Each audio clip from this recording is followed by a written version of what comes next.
few months ago, I went through a friend breakup.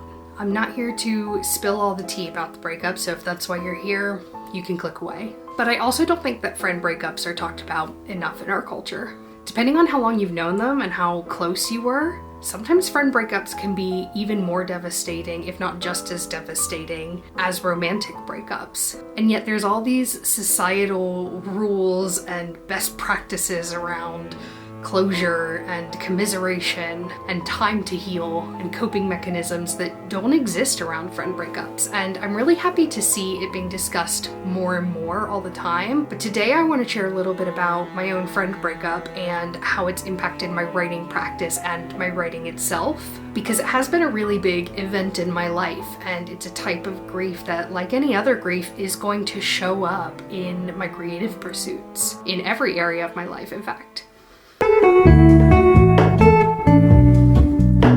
Like I said, I'm not going to give all of the details, but I will give you enough context to understand the impact that it's had on me. First of all, this is not an acquaintance, this is a best friend. And not just she was my best friend, but she called me a best friend. She called me a sister, she called me a soulmate. We were friends for years and had a really special relationship, knew each other differently than anyone else in our life. And I'd love to be able to tell you what went wrong and where things went south, but she ghosted me. After years of friendship, speaking multiple times a week, seeing each other as much as possible, she didn't even bother phasing me out. She just clean break. No explanation, no telling me that that's what was happening. Just stopped responding to messages. I think the seeds of this started in like July, definitely by late August, but I didn't really even know that it had happened until September because I thought maybe she just had a lot going on, wasn't responding very well. So it was very much a blindside. I've obviously done the classic thing of going back over everything, over old messages, over every interaction leading up to that to try to figure out what I did wrong, and I'm coming up blank. I was a very good friend and I was very respectful of her boundaries and the things she was going through. Gave great birthday presents. There's no obvious explanation for why this happened. I can think of like a few possible explanations, but they all revolve around really big assumptions about her mental and emotional state, because I genuinely can't think of anything that I did wrong. And you can tell me in the comments that you think that that's me just not being very self-aware, and that's fine. You are entitled to that opinion. But as someone who was actually in the friendship, I can tell you there was nothing major that kind of led to it. At the time that this happened, I was working on Project Gilbert, specifically book 1 of Project Gilbert, and I'd really thrown myself into this. And this was actually one of the reasons that I didn't even realize that I'd been ghosted until weeks after I had actually been ghosted. And that was because I'd really thrown myself into my writing. I was absolutely flying through that draft. If you've seen those vlogs, you know that I wrote the first draft of that in about 2 months, which is crazy. So during Project Gilbert, book 1, draft 1, I didn't really know that that had happened until the very end. However, certainly in the rewrite, NaNoWriMo, during the revision stage, the end of writing that first draft of Project Gilbert, and certainly in the project that I'm working on now, I've been in sort of various stages of understanding and processing and acceptance of what was happening. So now I want to tell you about how that's shown up in my writing practice, and I've got 5 different ways. First and foremost, I lost a writer pal. This friend was also a writer, and it was really hard to not have the person that I would usually go to bounce ideas off of. She was also one of my beta readers on my first 2 books. And so it was very difficult to not have my usual sounding board. I process things in a very extroverted way, which means that I like to talk out loud about things. And I didn't have that. Also just someone to commiserate over some of the more challenging things about being a writer and to celebrate some of those wins with. I actually started Project Gilbert book 1 as part of a writing challenge that we were doing together. So to lose that friendship midway through that draft was very difficult. The second one that's related to that is because she was the main writer pal in my life, I had to really look at how I approached writing when I started to move on to other drafts. And you can really see this with NaNoWriMo this past year, Project Gilbert book 2 attempt, because usually a lot of the things that I had to just kind of discover during NaNoWriMo were things that I would have figured out by bouncing ideas off of someone. And whilst I have joined a writing group in the last few months, it's not a writing group where you're doing that kind of like idea bouncing. It's much more about sort of body doubling and co-working. And what this means is I've really had to embrace the idea of fuck around and find out with my writing. So if I think that something might be interesting or I want to see what would happen if I did something, rather than talking it through with someone else, I just kind of have to write it. Just do it and see what happens.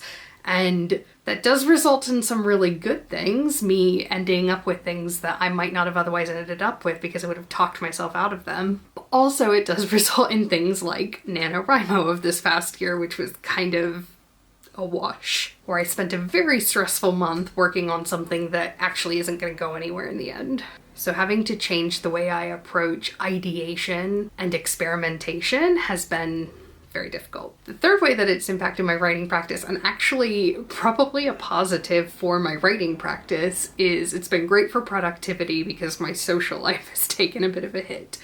Along with this friendship went some sort of friends of friends, so some other friends that I met through this friend. I'm obviously not friends with them anymore because they're primarily her friends, but that was a big social outlet for me. So not having that has meant that my weekends are a lot freer and I'm not having to talk to people and keep up with people on Messenger as much. And I do have other friends, hopefully. So it's not like I'm alone. I know that sounds like I'm trying really desperately to wring lemonade out of lemons, and to an extent I am, but I do actually think that there has been a positive increase in productivity. Not just, I guess, because of a freed up social calendar, because actually it wasn't that packed of a social calendar. I'm quite a homebody. But also just that fuck around and find out attitude has helped with productivity, because it means that I'm less likely to overthink things and I'll tend to just sit down and do it, which yes does result in some tangents that never come to fruition, but it also means that I'm more in the practice of just sitting down and doing the damn thing instead of talking about it for ages before actually doing anything. So now let's talk about two ways that this friend breakup has shown up in my actual writing and in the themes of what I'm writing. And I've got one that's a bit negative and one that's more positive. The more negative one is a huge distrust in female friendships. If you're all familiar with the Enneagram, I am a 6, which means that I can be quite distrustful by nature, but it's sort of fear and anxiety driven. Not because I actually think other people are bad people. I don't trust myself and therefore I don't trust other people. At least that's the case when I'm not at my healthiest. And certainly a friend breakup and the grief that comes along with that will give you a little bit of a knock, and it has brought that out in me a little bit. And it's taken me a while to sort of make sure that I'm not projecting that onto the other actual friendships in my life. And it's taking me even longer to not project that onto my writing, because writing is really cathartic sometimes. And I find that when I'm trying to write female friendships, I'm really struggling to celebrate them in the way that I want to. And I think that's part of why NaNoWriMo went so poorly, was because that was when things were really fresh for me with that friend breakup. And it's centered really heavily on the idea of female friendship and choosing that over other things. And I didn't really believe in that at the time. I was like, who would do that? That doesn't sound real. Sounds great in theory, but who's actually out here doing that? And I'm finding that in the project that I'm working on at the moment as well. I'm really hesitant to give lots of female friendships to characters because it feels like that has to come with drama and conflict. Whereas I will happily write characters with sisters, because to me that sort of familial bond feels more like a given consistency than the female friendship does because of what I've been through recently. So I'm trying to make sure that I don't just write characters with sisters all the time, that I do vary those female relationships a bit more, and really just friendships in general, placing a little bit more stock and a little bit more trust in those. Because that's one of the biggest gripes about romances, right? Is that the person doesn't have friendships that are bolstering them, or they do, but those friendships are like caricatures rather than actual supportive relationships, or relationships where they challenge each other. And so I'm having to really remind myself through my other friendships and through consuming other stories as well of what good, productive friendship does look like and how it impacts one's life, and make sure that I'm including that in my stories. The second theme that is emerging quite a lot is around self-sufficiency. And I think it's really normal anytime someone goes through a loss of some kind to have a stage in, I guess, the grieving process of wanting to protect oneself against it happening in the future. And for me, that manifests through my characters.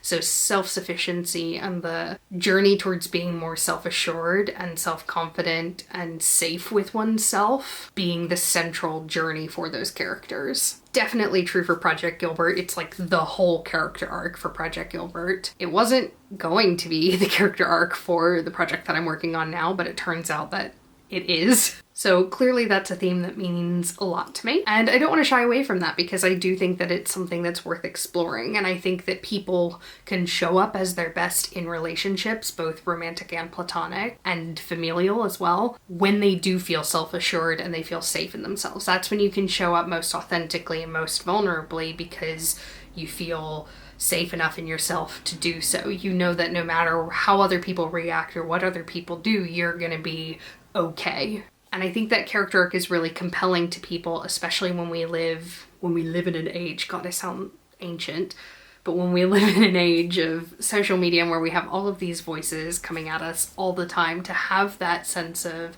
security in oneself, I think is really enviable. And it's something that I'm always in pursuit of in my real life.